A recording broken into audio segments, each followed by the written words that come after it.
सोलापुरातील मुरारजीपेठ परिसरातील महापारेषणच्या 132 केव्ही नवी वेस उपकेंद्रातून बाहेर पडलेल्या हाय पॉवर विद्युत टॉवरवर अंदाजे 65 ते 70 वर्षांचा वृद्ध गुरुवारी सकाळी चढल्याने एकच खळबळ उडाली। तब्बल 3 तासाहून अधिक काळ चाललेल्या या थरारक बचाव कार्यात पोलीस, अग्निशमन दल आणि नागरिकांची अक्षरशः दमछाक उडाली।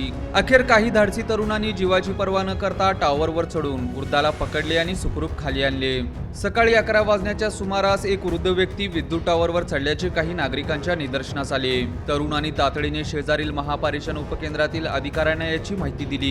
व्यक्ती टॉवरवर असल्याची खात्री झाल्यानंतर संबंधित विद्युत वाहिनीचा पुरवठा तातडीने बंद करण्यात आला। महापारेषणचे कनिष्ठ तंत्रज्ञ मोहन काळे यांनी पोलीस व अग्निशमन विभागाला याची माहिती दिली। याची माहिती मिळताच फौजदार चौडी पोलीस ठाण्याचे अधिकारी व कर्मचारी घटनास्थळी दाखल झाले।